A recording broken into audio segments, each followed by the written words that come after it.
You are listening to KLRN Radio, where liberty and reason still reign.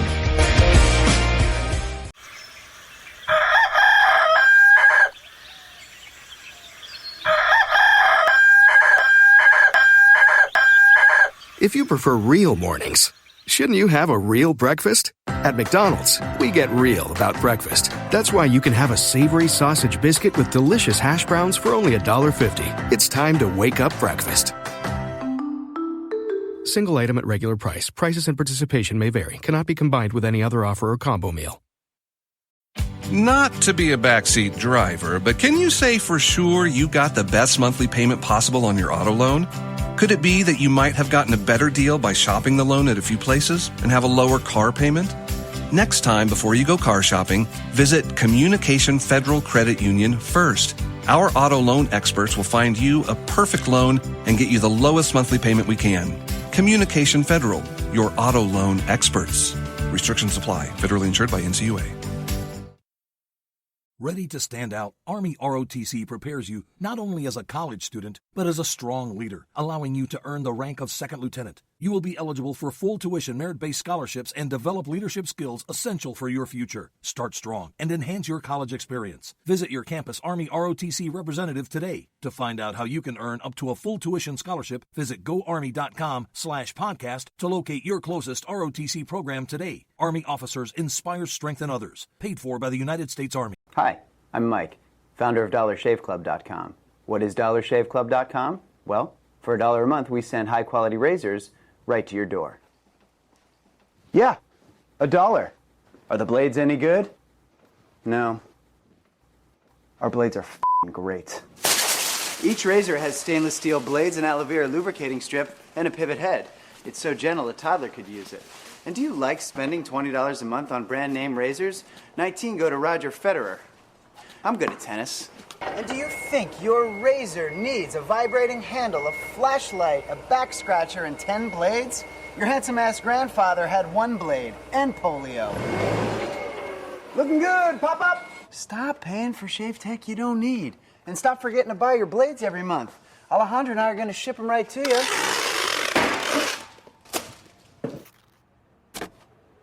We're not just selling razors, we're also making new jobs. Alejandro, what were you doing last month? Not working. What are you doing now? Working. I'm no Vanderbilt, but this train makes hay. So stop forgetting to buy your blades every month and start deciding where you're going to stack all those dollar bills I'm saving you. We are DollarShaveClub.com, and the party is on. I know karate, I know jiu-jitsu, I drive like a gangster when I'm coming to see you, see you.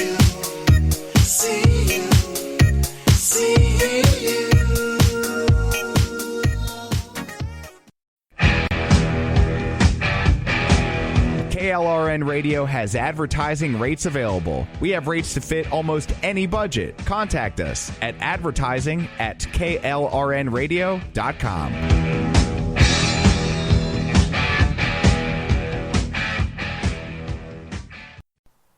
The following program contains coarse language and adult themes.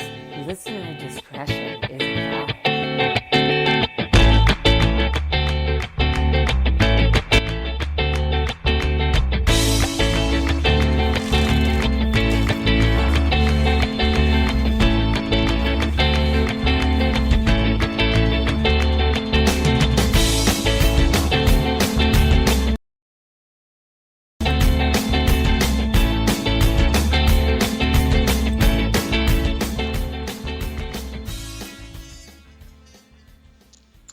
Welcome, everyone, to another episode of He Said, She Said. Here we are again this evening after the holidays. Joining me is the ever rowdy Rick, our beloved producer. How are you doing this evening? Not feeling so rowdy tonight, but we're going to fake it till we get there.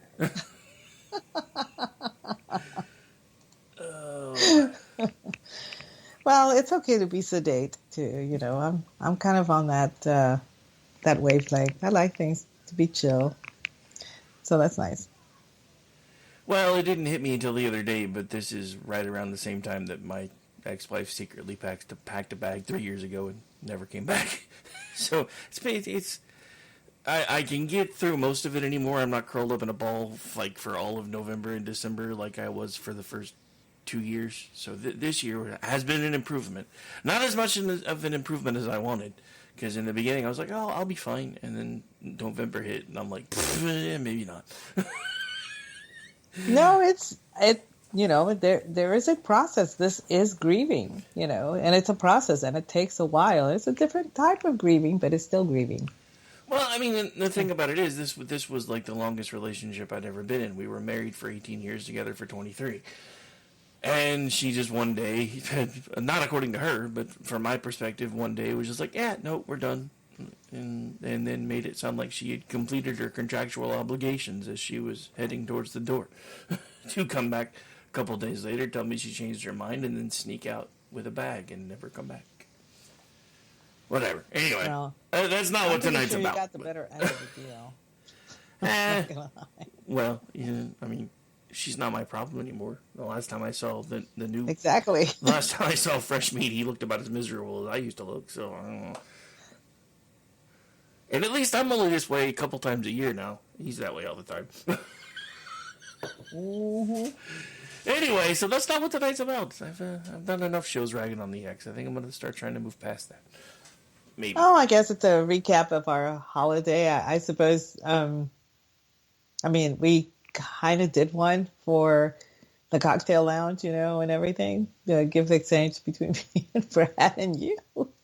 Yeah, when you made me feel like a heathen because I didn't understand the 12 days of Christmas actually starts on Christmas. Apparently, well, here's the thing. I should have included a card or something that said what it was, but you get a pass. The thing is, Brad doesn't get a pass because I made a 12 Days of Christmas in a similar fashion for a girlfriend of mine, and she posted the picture on Twitter, and Brad went insane. So he knew what it was, and he still opened everything. So, well, I mean, this you is get a pass, and he does not. Okay. So, well, I'm not necessarily saying he deserves a pass, but while we're talking about this being Brad, remember what his show prep is. Yes. So, was it really that surprising that you gave him 12 airplane bottles of booze and he said, "Ooh, yummy"? Ooh, yummy, party today. I'm like, no, it's supposed to be one a day. The point was, you opened it up and it incentivized you to make a cocktail with it. And you know how he is. He's very frou-frou about his cocktails. He used to bartend, so he knows. So, but no, he opened all of them straight off. Sends me a picture. I'm like, dude, you're literally supposed to take one at a time until the 6th of January. He has no excuse. You do. He doesn't. Yeah, well. It's all right. He's off at a bar somewhere watching the Florida Panthers and having a good time. Yeah, apparently there was a Sooners game either today or yesterday, and I missed it. There was. Hey, I got to give props to Oklahoma State, though. We played Oklahoma State Aggies for the Tax Act Texas Bowl. And unfortunately, we lost 31 players prior to the game starting to the portal. And transfer portal. It was an amazing loss. I think we were starting with third string. But on top of that, we lost our quarterback in the first play. And he fractured his arm. So it was bad. I mean, it was... It wasn't a compound fracture, thank God, but I hate it when kids get hurt, and I especially hate it when football players get hurt because I know that they go in knowing what the risks are and everything. It's still tough to watch, So we lost our quarterbacks. We were literally playing with third string quarterback, and we managed to do okay. But Oklahoma State, They won, and deservedly so. They played a great game. So that was kind of, props to Oklahoma. I don't know how Oklahoma Sooners did, but I'm assuming they did pretty good, huh? I don't know. Actually, I don't think we did. But yeah, like I said, I missed it. Yeah, we lost. Oh, well. We lost Arizona 38-24. So That sounds kind of familiar. We lost 31-21, I think, or something like that. But at least one Oklahoma team won, so that's okay. yeah, I mean, I'm looking forward to Texas. Yeah, I mean the redheaded football team of the redheaded stepchild of football has to win here once in a while. So Yeah, it was funny because I know a former friend of ours that has since left Twitter was a graduate from Oklahoma State, and he had told me a long time, he was like, I can't wait for my team to play your team, and maybe one day our teams will play against each other and it'll be fun and blah blah blah blah. And here it is. They actually played against each other, and I have no idea where he's at. yeah, I mean he fell off the map for all of us though. Yeah, it wasn't just you. Yeah, for everybody, he's like totally gone. But the name that shall never be repeated. No, I'm totally kidding. All I'm saying is magic tatas. That's all I'm saying. It's got to be it.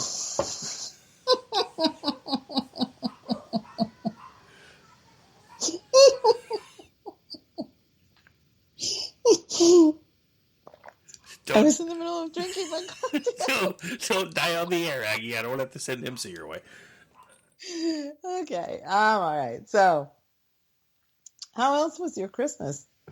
Actually, my Christmas wasn't that bad. I mean, I managed to irritate some of my family because we were supposed to do Christmas Eve at my oldest son's and then Christmas Day with my aunt, and then we did my dad's Christmas a week before. Well, we found out like that week, maybe 2 or 3 days before. I guess it was maybe that previous Thursday that my oldest son decided he didn't want to do it at his house anymore, so they moved it to my youngest son's house at 2 on Christmas Day, and I'm like, we've already made plans, and I'm not making them cancel. So no, because the only other day I could make it work would have been Christmas Eve anyway, and it was cold and rainy here on Christmas Eve, and I wasn't trying to drag Gracie out on that anyway. And I'm like, and plus, we've already made plans, and I'm not going to make them change them. So, of course, everybody was reaching out night of, we hope everybody had fun, we really missed you. Like, yeah, I didn't miss you as much as you think I did. Just kidding. But no, I mean, it was pretty good. Gracie got lots of new toys. My second living room, as I call it, looks like a toy store again. Gonna have to go through and start figuring out how to get rid of some of the broken ones when she's not looking. Because she literally hasn't. I mean, honestly, we could put everything on Marketplace and it would look like we robbed a toy store. Probably 2. But. Oh, it sounds like she did have a really good time, so that's nice. Well, I mean, she got presents at my dad's house, and then she got presents on Christmas morning in three different rounds of presents Christmas morning. Because what happened, or Christmas Day, because we opened the big stuff on Christmas morning, and then we went to my aunt's house and had lunch, and then opened presents there, and then we came home and we've been babysitting her best friend. So we had some presents for her best friend and left some for Gracie, so they weren't freaking out when one was getting open and the other one wasn't. So she had 4 rounds of presents as it is, so I'm pretty sure she's okay. I like that because I love it when people send me gifts and they arrive late. I get to extend the celebration. I really do. It's fun for me. I know it sounds silly, but it's like, ooh, it's Christmas all over again 3 days later. So I'm sure that the girls were having a ball over that. Oh yeah, I mean, well, they're actually having fun right now. They were hanging out in my room earlier today, and then I found a bunch of Scooby-Doo movies on Max that I hadn't seen, like cartoon Scooby-Doo movies. So just for fun. Oh wow! So just for fun, I turned one on, and that was right about the time Anna got there. Gracie was down for a nap, so Anna saw I was watching cartoons and just plopped down on the floor. Then Gracie woke up and was like, "You guys are watching cartoons without me?" Like, well, sit down. And so so we watched a bunch of Scooby-Doo movies today, And then I introduced them to the original Scooby-Doo series, which is what they're watching right now in Jesse's room. And as I was closing the door, they were both in there scream singing, Scooby, Scooby-Doo, where are you? So I was like, Papa's job is done. Have fun, Mom. Yeah, you're done.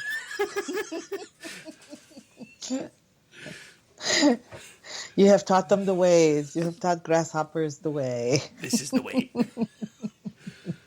But yeah, no, it's funny because it seems like anytime you turn on some of those older cartoons, the kids just eat them up. And then you try to turn on some of the newer stuff, and they're like, what is this? I mean... Yeah, I've noticed that, too. It's really funny because, I have a lot of nieces and nephews, and now some of my nieces have children of their own. And so far, they've all been boys, which is kind of weird. But we were at my parents' last August, and there were 4 boys running around, so I took them to one of the rooms and I turned on the TV, and so I put Boomerang on, and it had the old Tom and Jerry cartoons. Oh my God, they stopped dead in their tracks and they just sat down because, most of the Tom and Jerry's had absolutely no dialogue. Yeah, it was just slapstick. It was pretty much the Yes. So they just sat down and and all of a sudden they just started laughing, and everything. And then of course, my niece has to get involved, and she's like, "They shouldn't be watching this. It's so violent." And I held up my hand. And said, are they quiet right now? Yeah. Okay, I win. But it's funny because one of the things that they were talking about earlier this week or last week maybe was how Bluey is under attack from certain quarters because it happens to be,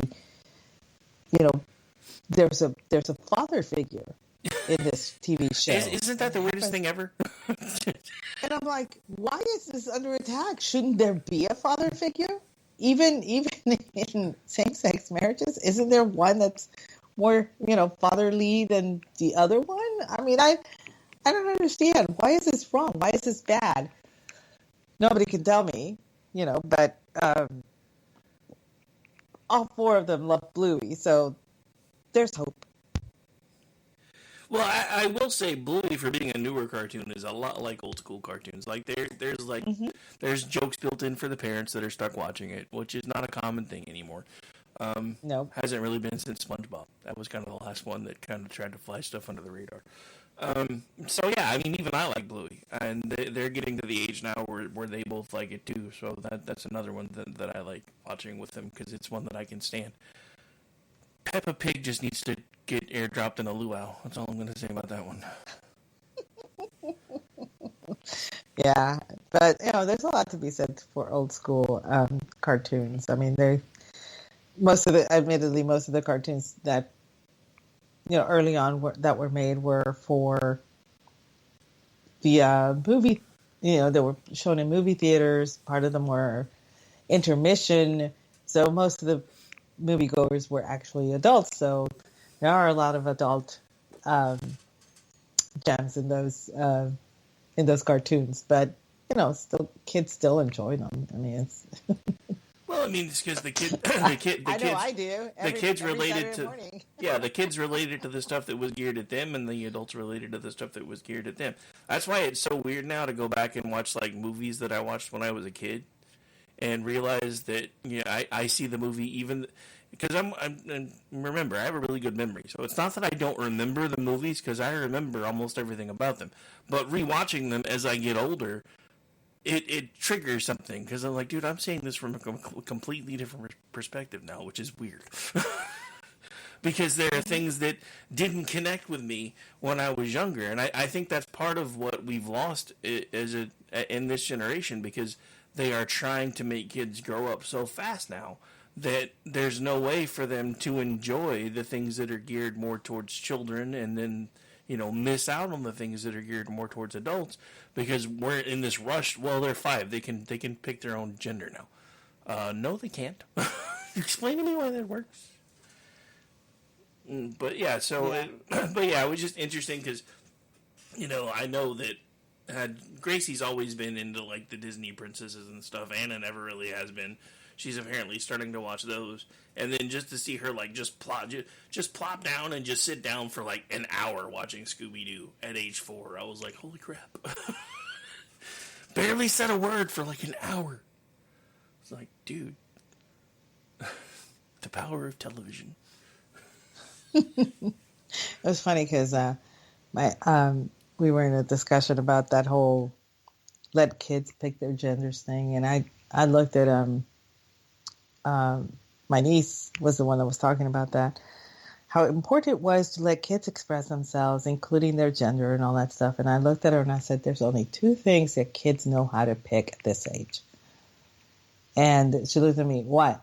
They can pick their underwear out of their butt crack and they can pick their nose, and that is it. And I heard my dad not in that order, but in still. the other room laughing out loud, and I was like, I think I won here. I think I won. I mean, well, the first thing is you're not wrong, and second of all, kids, if you're listening, don't do it in the order she just said it. You'll regret No. No. Nose first, kids. If you're listening, nose first. But it's something that kind of occurred to me the other day. I'm going through and I'm watching all these stories still popping up about kids should be able to do this and kids should be able to do this, and I just kind of had a bit of an epiphany. I'm like, so wait a minute. So if the equipment you're born with doesn't affirm your gender, how does removing it do so? Yeah, that was a really interesting. Thank you for actually posting that, because it's the kind of stuff that will cook your noodle, you know? I mean, it's one of those things like, so you're telling me that, and the funniest thing about this is these are the same people that keep screaming, you have to believe the science. Apparently genetics isn't a science. I guess it's some sort of hoodoo or something, because I'm pretty sure there's very distinct markers between male and female. So you can say you don't feel like one or you don't feel like the other. And look, I'm not talking about adults. Once you're above the age of 18, if you decide you feel like you were born in the wrong body, as long as you're not going to try to get me to help you pay for it, you do whatever the hell you want to do. But stop coming at my kids, dude. Kids don't need this. Kids have so much of a harder life than they did when we were kids. And I don't understand that, because I wasn't allowed to know anything about what was going on in the household as far as budget, none of it. Didn't know what, I mean, I knew we were poor, but I didn't know how poor we were. But it was one of those things where it was, that's an adult problem, not a kid problem. Now we have parents that want to share everything with their kids. Everything. Mm-hmm. And I don't understand that. Your job is not to be their friend. Your job is to get them ready to be able to face a world that, if given the chance, is going to chew them up, spit them out, and not think twice about it. And you deciding that little Jimmy can be little Janie because he likes to play with dolls, one, is fucking stupid, because I used to play with dolls. Pretty sure every boy, at one point or another, has picked up a doll. I had cousins that were female, so anytime I was at their house, all they had to play with was girl toys. It's not like I was going to lug a bunch of my toys over. First of all, my parents wouldn't let me. Second of all, it was, you can take one or two. I mean, so yeah, when I got older, I got in trouble, because, my aunt came in, and G.I. Joe was on top of Barbie, and her clothes were off, but, that was the day I wasn't allowed to play with the Barbies anymore. I bet. Mm-hmm. Well, anyway, it's just one of those things where, society just seems like it's gotten weird. The one thing I will say is at least it seems like it dumbs down a little bit this time of year. Things tend to at least try to go back to what they used to be. For a little while, everybody's a little more friendly with each other. They're smiling a little bit more. They're trying to do nice things for each other. And then January 2nd hits and it's fuck you, die in a fire.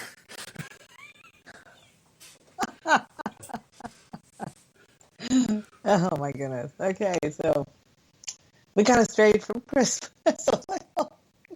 I tried to bring us back into the ropes. I know. But the topic is very it's like most of our topics. Correct. It's rather loose.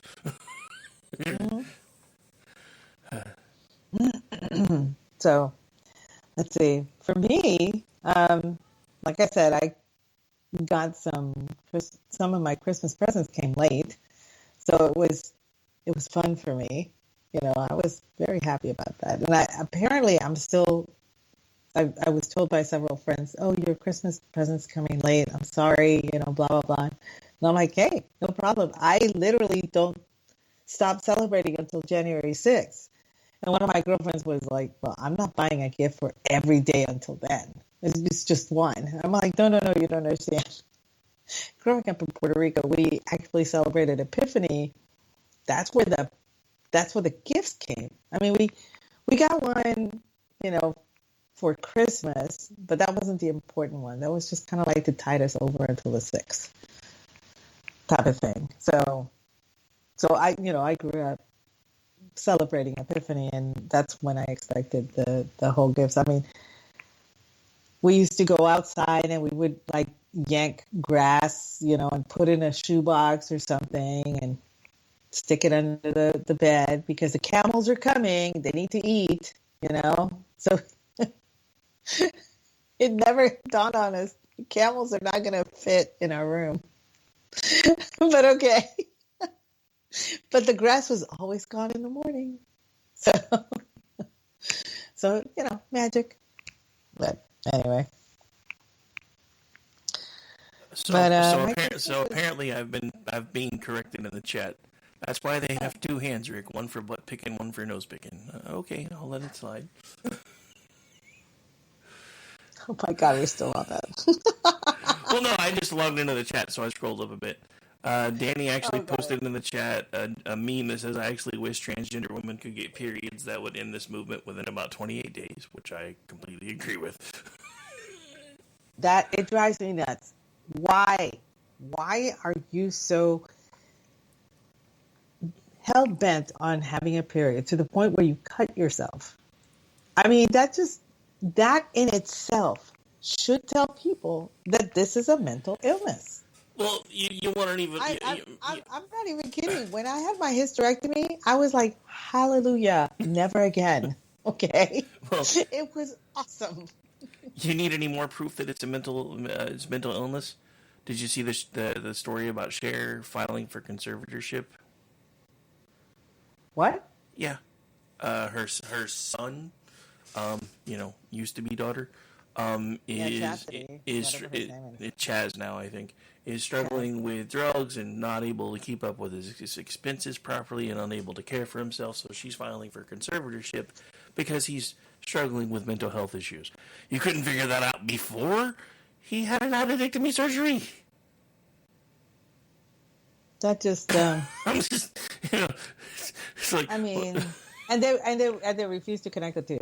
You know that, and I know that they refuse to connect the two. But I mean, it's blatantly obvious to anybody that is willing to look at it. That's sad. It's so sad. Anyway, but yeah, so Chaz will be the next one that's like 20 years from now screaming and yelling that they need their freedom, blah blah blah blah blah. My mom's stealing all my money. It's funny because before Britney Spears, most people didn't know what a conservatorship was. I was aware of it because, believe it or not, Nichelle Nichols had one. And she was suffering from dementia. And so part of the living will was that her family, I want to say it was her son, did the conservatorship so that he could manage her business accounts and the royalties and all that stuff. And I remember that happening. And then, like maybe 6 months after that, Britney and her conservatorship make news, and I'm going, this is actually not as rare as I thought. Well, it's supposed to be kind of rare because of the way it's structured, but apparently it's not. Well, so there's a big story that just broke about a kid that, well, he's not a kid anymore, but he was, that I wasn't aware that was still under a conservatorship until the judge dissolved it. You remember the big football movie with... Oh, yeah. Yeah. The Blind Side. Yeah. So the kid that movie was based on apparently took his adopted. Well, I guess they never even technically adopted him either. But he took them to court because all these years later, they still had him under a conservatorship, and he's like, they're keeping all my money, and they're doing this, and they're doing that, and the judge is like, this should have never been allowed to go this long, so this is done.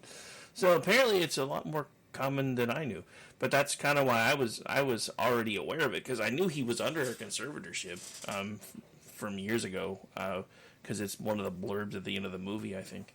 But I didn't know it was still going on. I'm like, dude, he's an adult now. What the hell? He was nearly an adult before. How long?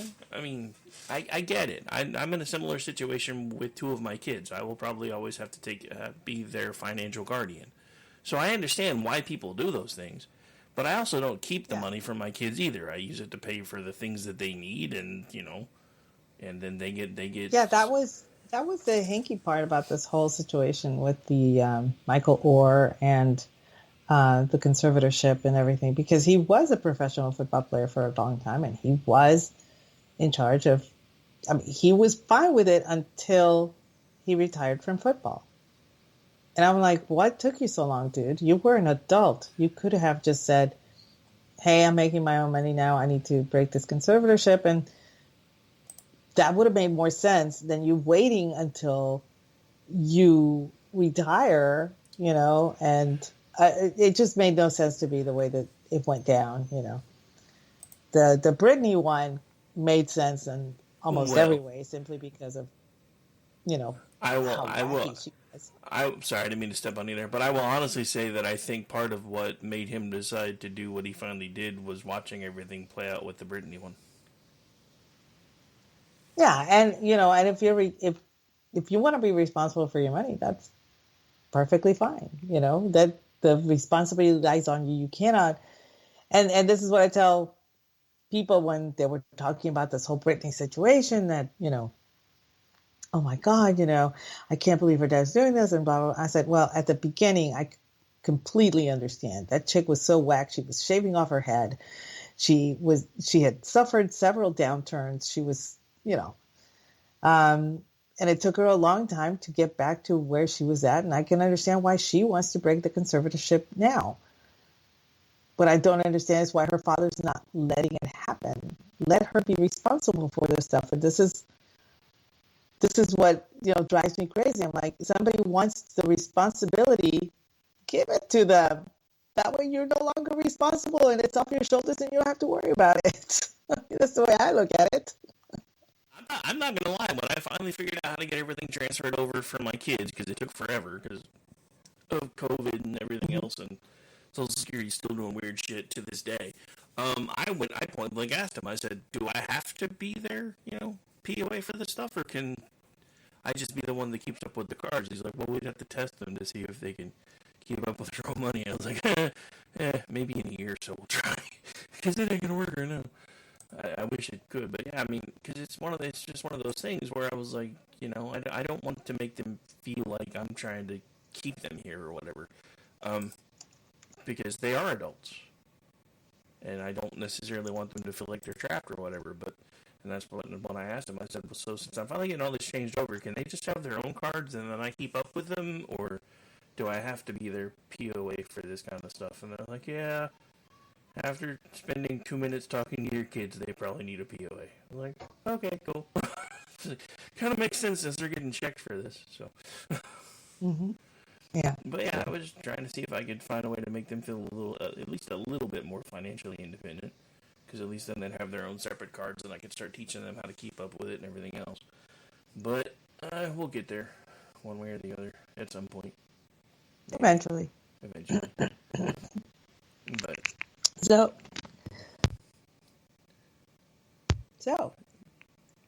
any plans for New Year's Eve? Actually, probably just hanging out with Jess, Dave, Gracie, and I'm sure Anna will probably be here because I'm sure her grandma and her mom will probably be working. So, but yeah, no big plans. I have no idea what to wear to the living room. I might not even go. I love that meme. But I'm at the point like, do I really want to stay up that late? No, not really. I'm 57. There is no reason for me to stay up until midnight unless there is a Murder, She Wrote or Perry Mason marathon, in which case, I'll make the effort, but no, not really. Not really. So I might just, watch a movie or something and then just go to bed. Of course, my siblings will take it upon themselves to message at midnight because they always do. This is why I keep my phone in the kitchen and not on my nightstand. But, there's a way to turn those things down. So, Oh, I know how to do that. It's just like, I'll just leave it in the kitchen. It's fine. And of course, I told my brother, I leave my phone in the kitchen. And he's like, well, what if there's an emergency? Then I will hear the phone. And I'll get up. That'll force me awake. And I figure if there's an emergency, the call will come in to my husband's phone too. So, that one's right there. But yeah, there's no reason for me to have my phone. So I just leave it in the kitchen. I have a phone. Obviously, I have a phone. I'm just not as attached to a phone as some people are. Well, this brings up another little interesting side note that I hadn't really planned on bringing up. But does everybody remember, like, when cell phones first came out and you could download ringtones and you gave everybody their specific ringtones and their specific their text noises, and now you spend 90% of your time with your phone either on silent or ignoring them anyway? Oh, yeah. I mean, every single time one of my sisters would get a phone, they'd come home, oh, I got my new phone. Let me start looking for the ringtones I want. And I'll be like, why? Shouldn't you just a ringer, just a regular default? And they would just roll their eyes at me and tell me I'm just so not with it. Well, honestly, now, all of us have it on silent. Yeah, well, the one thing I will say is back in the day, it kind of made it easy for me to see if it was somebody that I wanted to talk to or somebody that I didn't want to talk to. Because if it came across with, like, the standard, old school, sounded like you hit a rotary phone ringtone, then it was somebody. I was like, yeah, I don't know the person. I ain't answering. If it was somebody, all of a sudden you hear AC/DC, I was like, oh, that's him. Let's answer that one. But now it's like, true. Because it got to the point where you always have it with you now. I mean, cell phones used to be this thing where they were cool to have, and you were lucky if you could use them for like a week or two before you were like, minutes are up. Talk to you guys again next month. Now everybody has them, and they're all unlimited. And you can't have them with you when you work, or you can't have them out when you work, and you can't do this and you can't do that. So, and with everything that I do, because I'm always constantly working, my phone is, constantly on silent. Because if it's not, it literally sounds like somebody robbed a bank, because there's millions of notifications going off because of everything that I have tied to my phone. And everybody's like, why don't you answer your phone? Why didn't you send me a text first? Like I've told you to do like a million fucking times. The worst part about phones, cell phones, is how my parents, now they both have cell phones, they both have smartphones, and they've managed to, really get the hang of it and everything. And I don't say that disparagingly. It's just my mom is really set in her old ways, and she doesn't like to learn any new technology ever. I mean, I'm not kidding. It took her forever to deal with a remote control, okay? And it has to be a universal remote control for the TV because she doesn't want to learn the new one that comes with the, nice. With the one that does the satellite dish or whatever they have. She cracks me up. But so it was a big thing for them to learn, the whole thing and everything. But they will not text. It's a hard and fast rule. No texting. None. Ever. You cannot text my parents. If you text my parents, they will not acknowledge it. Like I said, I was there in August, and Dad had a complaint about his iPhone. And I'm like, I haven't had an iPhone since I had an iPhone 3, but let me look at it and everything. And he said, I can't make that number go away. Well, it's the it's the messages. And I'm like, Dad, have you not opened that application? He says, no, I don't even know what it is. And because it's just the little cloud, the thinking cloud type of, it doesn't say messages on it. So he didn't know what it was. I said, these are your messages. And he just leans back in his chairs and says, people are texting me. How dare they? I was like, have you told people not to text you? And he says, yes, I tell them all the time. I was like, well, let me see. He had 46 text messages. I mean, 46, different people. And each of those people had a ton of text messages in there. And I'm scrolling through and I'm like, okay. So I just sat there and I sent each and every single one. This is so-and-so, and I'm sending a message through my dad's phone. He does not want to receive texts anymore. Just calling is fine. That's fine. And almost everybody was like, oh, we didn't know. That's great, blah, blah, blah. And they're all friends of theirs, same age range and whatnot. Yeah. And so 2 days later, my dad's all mad. They keep calling. And I was like, well, if you don't want text, they're going to call you, Dad. What do you want me to do? He's like, oh, just turn it off. So he turned off his phone. He's okay with having the phone. He just doesn't want people talking to him. Yeah, my dad, it was funny because I flat out told him, because, since 2009, basically, I've spent pretty much 8 hours a day, 5 days a week on a phone. And then in 2011, I spent 8 hours a day, 5 days a week, usually on a phone or with headphones on or doing this kind of stuff because it's when I started doing, supervisory work. But I still had to, even as a supervisor, you still have to take calls, etc. And that's even the last job I left, even though I was helping out with supervisor stuff, I was on the phone. Or I had to take soup calls, or had to do this, that, and the other. And I found my dad was trying to call me all the time. I'm like, dude, I talk to people 8 hours a day. Text me. He's like, I hate texting. I said, just text me to tell me you want me to call you. And he's like, no, I'll just figure it out. Well, then he gets his iPhone, like 3 years ago. And now keep in mind, I just turned 50. My dad got an iPhone when he was 68. He went from a 90s style flip phone, old school, had to punch, two a bunch of times to get between A, B, and C, that kind of flip phone, to an iPhone. And then he starts blowing up my phone, asking me questions about how to work it. I'm like, dude, I have Android. I don't know. I can look it up and call you back.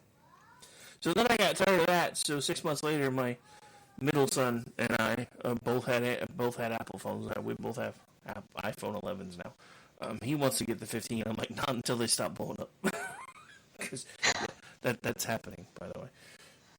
Oh, great. Yeah, the people are being burned from the phones overheating, and at least 2 have blown up so far. And I'm like, yeah, maybe in a year or so, maybe. But I will say it does make a world of difference. But the funny thing is, eventually, when he got the iPhone, my dad gave up on the whole calling me first. But every time he texts me, at the bottom it says, done with Siri.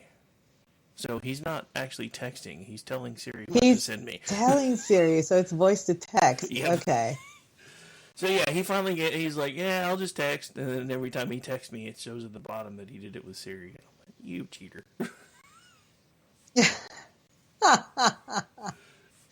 No, I'm just like, I'm not a big texter, but I'm in a group text with my siblings.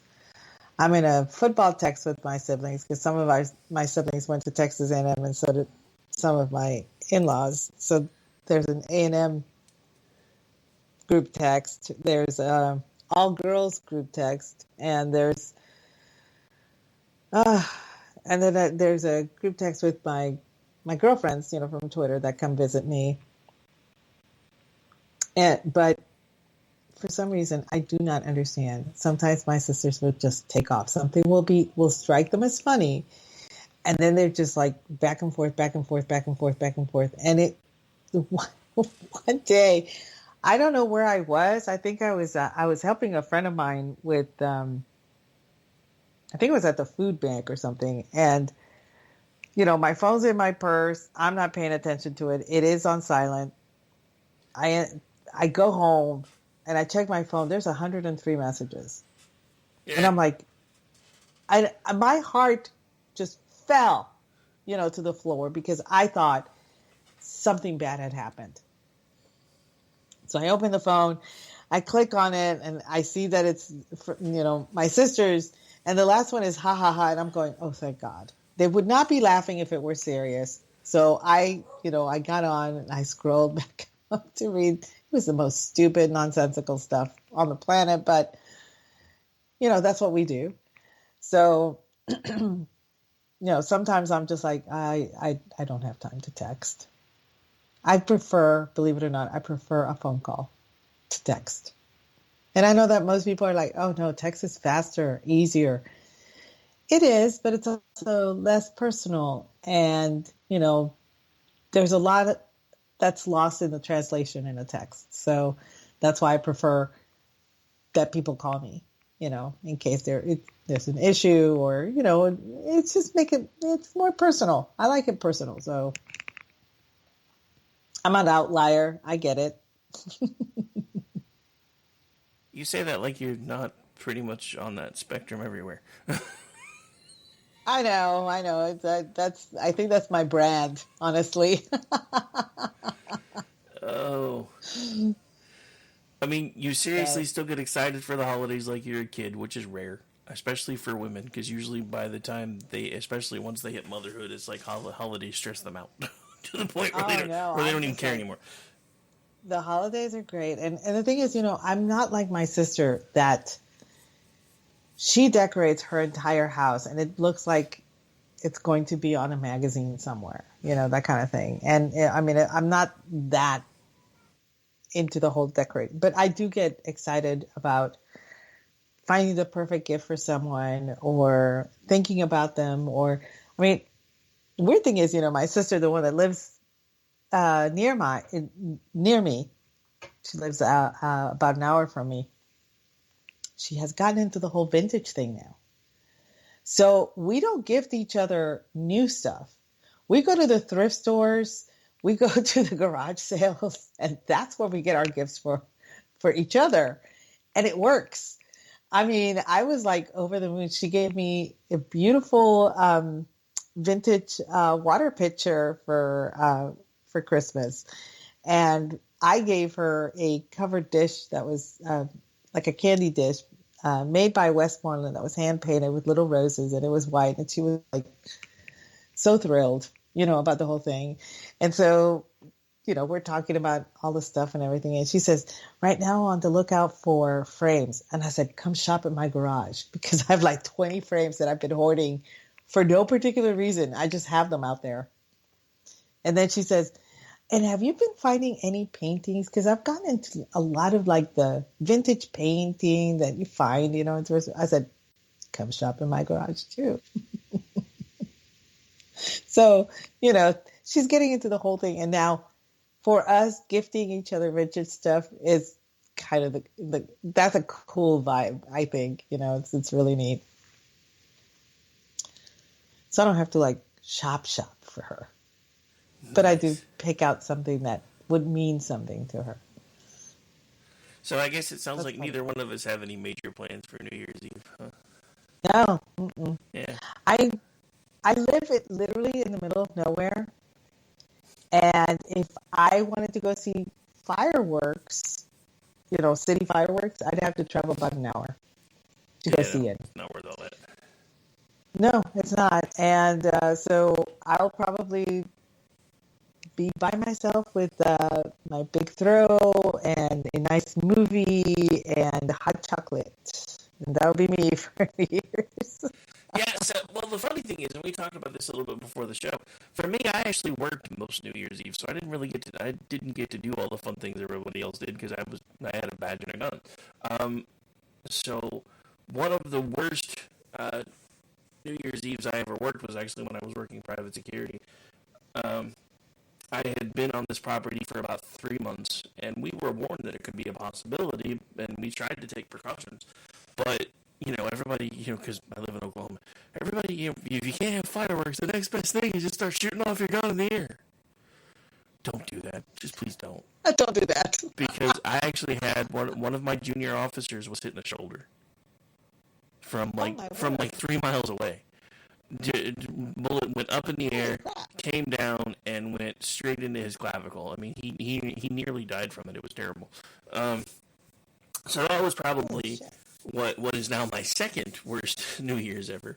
My worst New Year's ever was the New Year's Eve that my ex-wife, I had figured out that she was completely never coming back again and just about killed myself that night, which was 3 years ago. So, yeah. I'm glad you didn't take that step. I would have hated to have dug you up and slapped you around and put you back. I'm serious. I would have been so pissed off at you.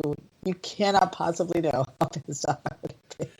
I mean, don't get me wrong. At this point, looking back at it now, I'm glad I didn't do it. But at that point, I was just done. And it was the only thing I could think of. And I've told the story before. My youngest son, actually saved my life because he was supposed to go to a New Year's Eve party. Jesse and David and Gracie were even gone, and I was just going to go out off in the woods and shoot myself with a shotgun and just be done with it because I didn't want anyone to have to clean up the mess either. And I guess he figured out something wasn't right because I went and found him like an hour later, and I was like, "Why are you still in your room playing games? I thought you were going to a party with Elizabeth." He's like, "No, I'm just going to stay here." I'm like, God damn it. But anyway. Oh. Sometimes God knows when to send his angels, I mean, he knows all the time.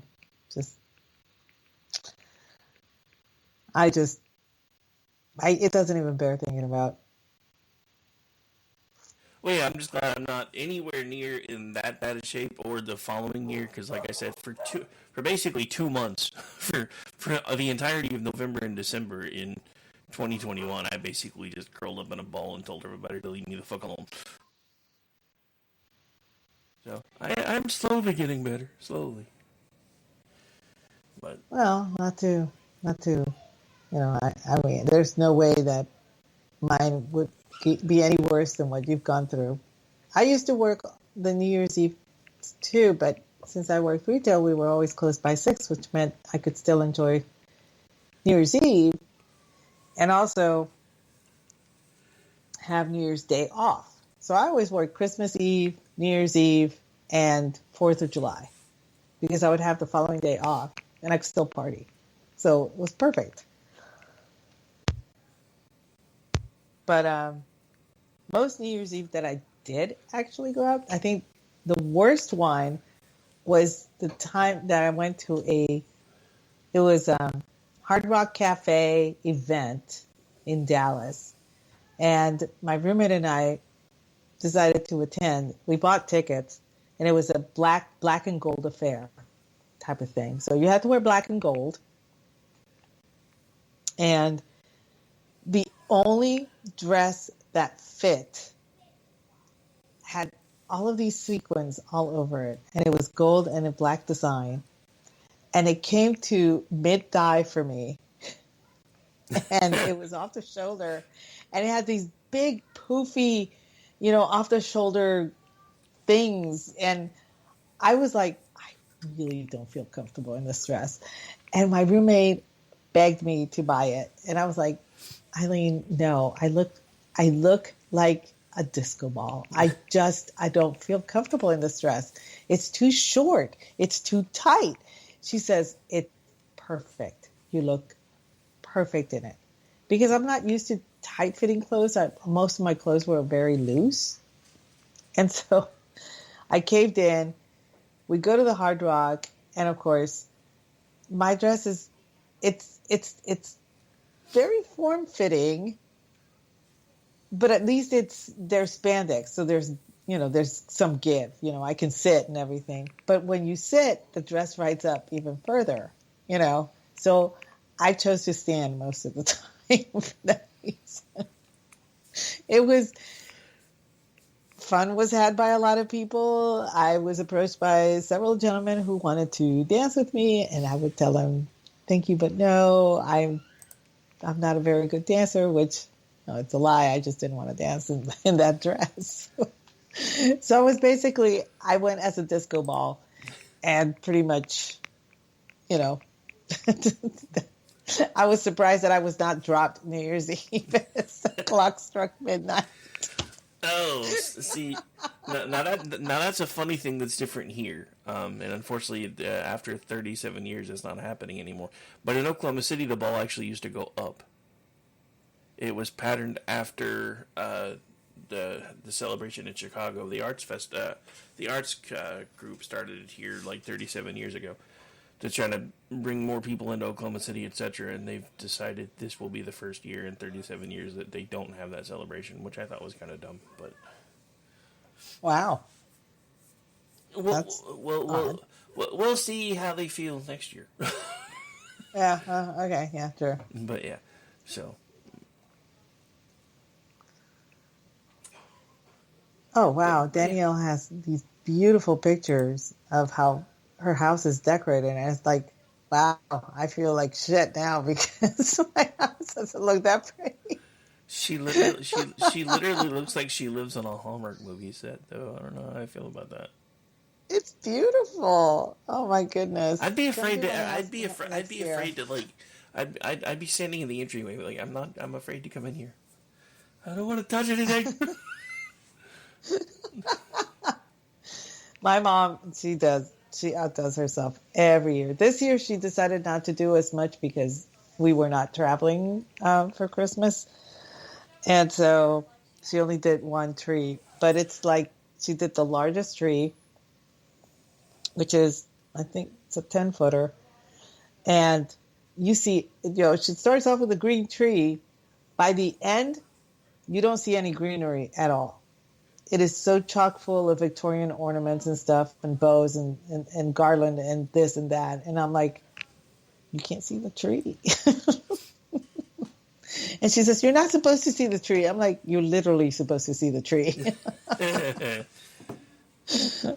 And she gets so mad when I criticize. So I just be quiet. Anyway. Wait. Does your gender actually know how to do that? Huh? You said you just get quiet. I was like, wait, does your gender actually know how to do that? Just kidding. Where their mother is concerned? Yeah, my gender will shut up. Yeah, not my ex-wife.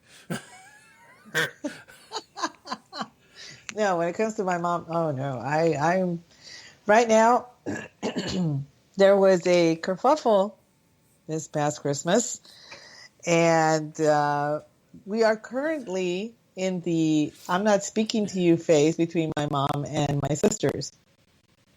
I am Team Switzerland. I am the one that's really removed from this whole thing. So I'm telling everybody, y'all need to talk to each other. You need to talk to each other. You need to talk to each other. Nobody's talking to each other, and now they're all mad, and now they're all giving the silent treatment. And I'm like, yeah, okay. So do you want to make it worse or better? I'm shutting the fuck up. I am not even going to be in See, this. you're no fun. I was going to tell you how you could. There's a website you can use to make it look like you're sending a message or something from somebody else's phone number. And say if it's programmed into their phone, it'll actually show up that way. You should. I'll tell you where to find it later if you want. You can send each of them the "I'm not touching you" gif from each other. I have been guilty of sending cards on behalf of someone else in order to get them talking before. And it worked, so, but I'm at the age where I'm like, you know what? I'm not your mom. I'm not fixing this for you. And I look at my mom and I'm like, I'm not your mom. I'm not fixing this for you. So wait, was this kerfuffle happening in one of the chats that you're in? Or was it outside the chat? Oh, okay, so this is what happened. I'm pretty confident nobody in my family is listening right now, so I'll give you all the tea. So, my niece lives with my mom right now. She could not travel with my sister and her husband because she was not on their orders to Germany because she's not a full-time student. Yeah. Well, my niece is kind of messy, and my mom has very strict standards for the cleanliness of the house, and it has been driving her crazy. So she told that to my sisters, and she told me as well. But with the understanding that I wasn't going to tell my other sister, the one in Germany. And I didn't. I kept it to myself, but I told mom specifically, Mom, you need to talk to sister about this because this is important. You cannot just let this fester. She's like, I know. Well, my other two sisters told my other sister, and my other sister was very upset. She told me, and I said, I understand, but you need to talk to mom because this needs to be resolved. I cannot help this. I can't do this for you. And she's like, yeah, I know. I need to talk to mom, blah, blah, blah. Well, then mom criticized my sister, the one whose niece is staying with her, whose daughter is staying with her, criticized the Christmas card that she sent. And my sister lost her ever-loving shit over that. She's like, okay, that's the last straw. So she unloaded on my mom. My mom felt betrayed. That's the word she used by my other two sisters. And she would not speak to my other two sisters at all. Oh, wow. And I called to wish her Merry Christmas, and she was being very cool towards me. And I was not aware. I did not know what was going on. My sister had told me, yeah, mom's a little upset, so I'm just warning you. And I'm like, okay, but, so I'll deal with the upsetness. I don't know. Maybe she's upset because I called so late in the afternoon, but I've been cooking since then. So I call, and she's aloof, and I'm like, Mom, thank you so much for the sweater. It's beautiful, blah, blah, blah, blah, and all that stuff. Well, she begins to thaw. She's very happy that I liked it. And I said, oh, I love it. She gave me a beautiful sweater, which I might actually wear to the living room on New Year's Eve. And so we were, all that stuff. And then she just, oh my God, Aggie, I have to tell you what happened. And she just unloaded on me for 20 minutes about how she was so upset with my sisters. And I'm like, oh my God, this has really escalated. And I said, Mom, I said nothing to Lynette. I mean, my sister. I just said her name out loud. Well, that's her name on social media, including Twitter. So but I told her I did not tell her anything. You told me not to, and I kept it. No, it's like, so you didn't tell her anything. I said, no, what I keep telling you both is to talk to each other, and nobody's talking to each other. And I think this is why this happened. And she's like, I know, I will. Once this is over, and what she's referring to is her anger, and her state of mind. Once it's over, she will reach out and talk to my sister and at least patch that side. But she is still very upset with the other two. And the other two are in that chat going, I just don't understand why she won't talk to me, blah, blah, blah. So my sister took it upon herself to tell my other two sisters what's going on. And meanwhile, I'm like, I'm out of popcorn, damn it. So, because for once, I'm not involved in this drama. I'm just like looking at it. so this was a very long setup for me to try to make a joke. Kind of, yeah. Anyway, so the only reason I had asked if it happened in one of your group chats or not, because if it were me and it was happening in one of the chats, I'd have been like, don't make me pull this chat over.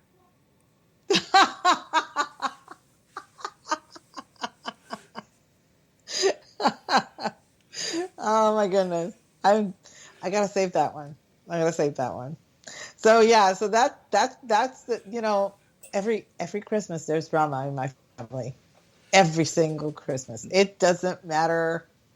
I mean, every Christmas it's somebody. And I am so happy that it wasn't me this time. I was going to say, that is the one thing for the last 3 years I haven't really missed, because, there was always drama. Like, it was ex-brother-in-law did this, or somebody did this, or somebody did that. And I'm just sitting there going, look, dude, I did nothing. I'm none you. I don't want nothing to do with none of it. You're supposed to take my side. I'm not taking anybody's side.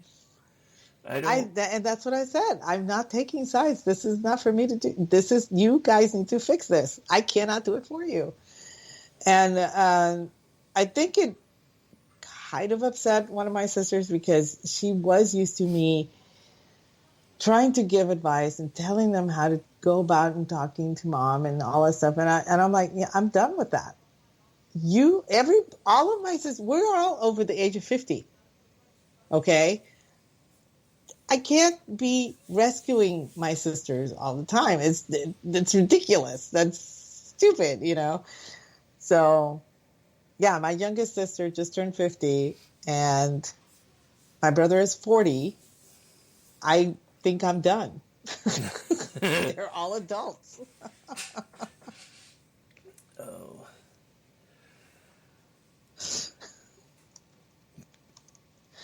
You're such a troublemaker. I guess you're such a troublemaker. it's like I can almost picture myself walking into my parents' house and mom hugging me, sitting me down, feeding me food, and then telling me, okay, this is what you need to do. You need to go talk to so and so because I cannot take it anymore. Blah blah blah. I'm like, okay. She sends me as the mediator for the family. It's quite funny. I think she does it because she knows that I will be as neutral as possible. My sister number 2 cannot be neutral to save her life. She just can't. She can't do it. She tries, but she can't do it.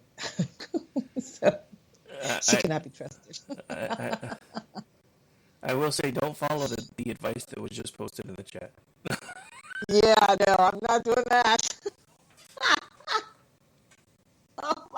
I've never seen my mom get so mad so quickly. It's when my niece actually used that term in her house. And my niece is 32 years old and a brand new mom. And I, oh my God, that baby is just the most adorable child. I say that about all children, though. I do. And,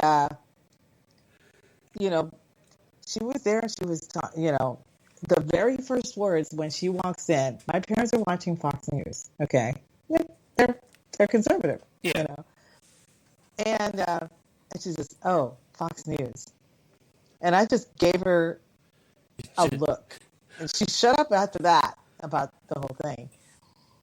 But we're sitting at the table, and I'm playing with my niece. Right? Well, my niece's daughter. So I'm just playing with her, and my niece is eating and all that stuff, and so the talk turns to, cultural stuff, and because her daughter is from a biracial relationship where the father is African American, and my niece is actually half Hispanic and half Caucasian, right? So it's a beautiful blend, and oh my God, I'm just like, so I need to squeeze those cheeks. They're so cute.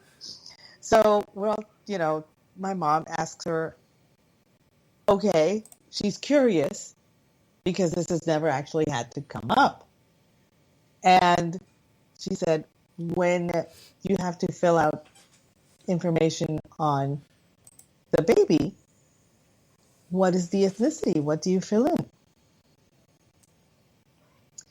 And my niece says, it's like, well, because she is half African American, I will put that as her ethnicity, and right now there is no space for Latinx. My mom lost her ever-loving shit right then and there. Go, Mom. She was like, that's not a word. I don't want to hear that word. I don't care what else you say in this house. That's not a word, and you will not remove the A or the O from that word and put it with an X. That's not the way language works. And she just went off on this tirade. She must have been yelling for at least 5 minutes over this word. And my niece is like, her eyes are like huge. The baby stops talking and is just looking at and my mom like, it's a clown. It's so cool. She's totally entertained, and she's laughing and clapping at my mom because my mom is She's so animated that it looks funny. And, after that, a few, like a couple hours pass and, we're sitting and I'm changing her diaper and my niece is talking. It's like, I've never seen, mom, mommy freak out so much over something so silly. And I'm like, it's not silly. And I looked at her and I said, you have to understand something. The use of that term erases us. And she was like, no, it doesn't. It's inclusive. I said, no, it's not, because it's not our term. We have our terms. We have Latino. We have Latina. We have a gendered language. And what white people are doing is taking that away from us. And you don't see it because you are so invested in this, in that liberal side of the culture, that you don't see that that's what's happening. But that's how we see it. The Latinos and the Latinas see it that way. And she said, well, why don't you all say something? I said, oh, we say it. But that nobody listens to us because the white people are trying to save us. They're trying to make it inclusive. They're trying to make us part of a whole group. We're not a group. And don't fall for that. Don't ever fall for that. And she's like, what do you mean? Hispanics are one group. And I said, no, they're not. No, I was like, they're not. You want to see how inclusive Hispanics are? Call a Mexican a Cuban and see how far you get with life. And she was like, oh, yeah, we can't do that. I was like, no, you can't. And I said, and this is why we find that term to be very ridiculous and part of erasing our own culture. She didn't see it that way because she does suffer from that whole white liberal woman thing, So anyway, neither here nor there. That was something that was really eye-opening for me and for her, because she honestly thought that she was doing something good by adopting that term. And I was telling her, no, what you're doing is accepting the fact that that term is better term than the terms that we have for ourselves. And it's a term that was not derived by Latinos or Latinas. That term came from liberal white culture. People who are trying to make everything inclusive. The thing is, not everything is inclusive. Nothing is. Everything has you talk about being, I need to be true to myself. Well, that's an individual. Okay. But then you want to be part of a collective. You can't be true to yourself and be part of a collective. Both things will not match. And she's like, well, this is getting a little too sophisticated for me. I'm like, you're 32. You should be able to figure this out. This should not be this complicated if you're 32. Just saying. Yeah, but it is for her, so I don't know. Whatever. One time we were talking about our political ideologies, and she's like, oh, I'll never be conservative. And I was like, really? Why not? And she's like, oh, no, conservatives, they hate black people. They do this, they do that. And I'm just looking at her, letting her go, whatever. And, they really despise, Hispanics, and, they think nothing of, helping people, blah, blah, blah, and all that stuff. This, after I have come from helping out at the food pantry, mind you, okay? And I'm just looking at her, she's still talking. This was about 10 years ago. And I looked at her and I said, you realize you're talking to a conservative right now, right? And she looks at me, it's like, you can't be conservative, you're Hispanic. And I'm like, this is the problem with liberals. And I just walked away. I was not even going to get into it. I love her. She's smart, she's funny, she's a really good mom, and everything. But when it comes to politics, no. She believes in the zeitgeist and one world, one voice. And, I asked her, it's like, you believe it? She was wearing that shirt, one world, one voice. And it's like, well, whose voice? And she's like, what do you mean? It's like, whose voice? Well, we should all speak, we should all have the same ideals. And I said, that's never going to happen. So whose voice are you going to adopt? And she's like, I don't think you understand what this says. I said, no, I don't think you understand what it says. That's the problem. But anyway, so I have spilled everything about my family this week. Yeah, all for me to try to make a joke. All for you to make a joke. Anyway, we were going to cut the show short because, my voice is still going. But it, it's only 15 till 9, so I don't know if you wanted to keep going. It's up to you at this point. If you think your voice can hold out, we can go for 15 more. We can call it a night. I'm not gonna be the white oppressor, Aggie. Oh my God.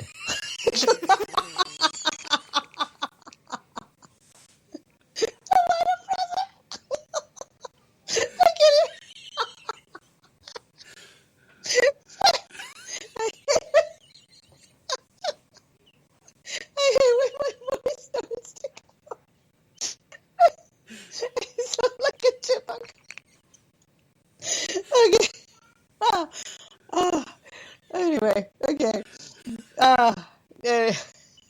Yeah, this is just a glimpse into my life because, a lot of people are like, she can't possibly have such a crazy... Oh, no, I do. It's glorious, but I do. It's pretty crazy. All I'm gonna say is I didn't expect you to laugh that hard, so you must have needed to laugh. I guess I did. God.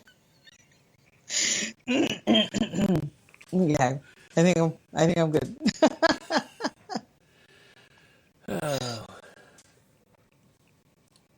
Oh goodness. Okay, I don't think I sound like a chipmunk anymore. No, not anymore. So, not anymore. Yeah, but.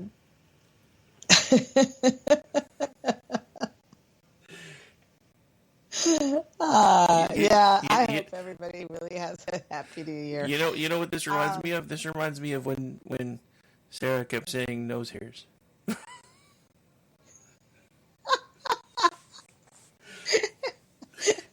And I gotta pee.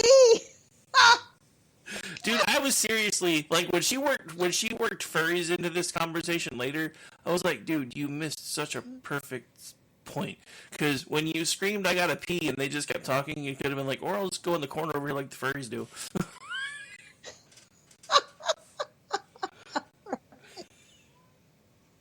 Oh man, it was a good show. I gotta say, it really was. And like I said, my dad, he didn't recognize me. He didn't recognize my voice at all, and I was so happy.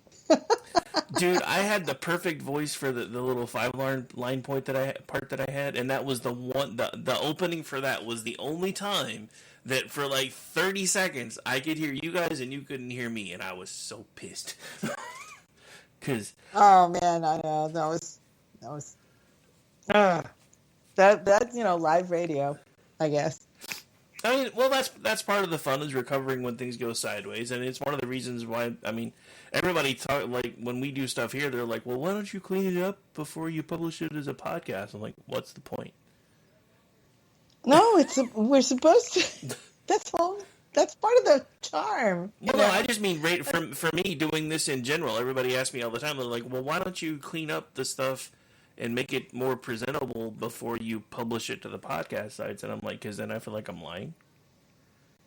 I mean, yeah. I want people to listen to me to be entertained and to maybe get information that they didn't know before, not because I'm the guru of all knowledge. And I mean, I feel like that's how so many people are trying to present themselves as podcasters now. The one thing I will say, because I know we're trying to wrap up, if you haven't yet, I do... well, hang on. I don't remember the name of it now. I fell down a rabbit hole the other night on one of the nights that I couldn't sleep. I pulled up Peacock, and there was... I think it's called Dark Territory. There's a documentary series that they put out about the whole J6 thing. You guys really need to watch that, because if you have any doubts about how the people in the media view conservatives, just watch that.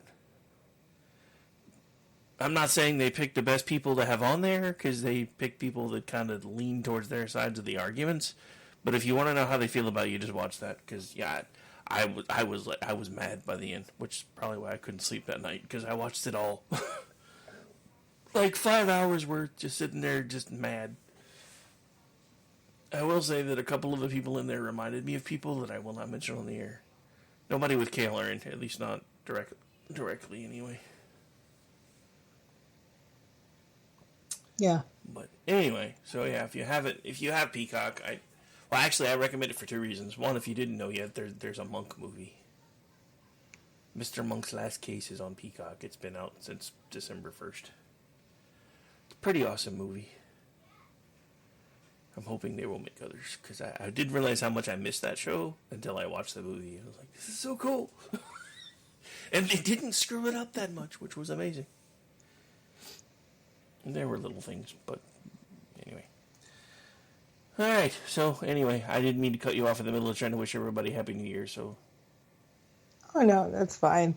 Happy New Year, everybody. But I think we better cut it now, because I'm done. Yeah. I was gonna say, I think the laughing has killed your voice for a little bit, so we probably should. Yeah, I keep muting myself as I'm coughing, because I don't want to cough. Anyway. All right, you got enough gas in the tank to tell them where to find you, or are we skipping that tonight? Y'all know where to find me.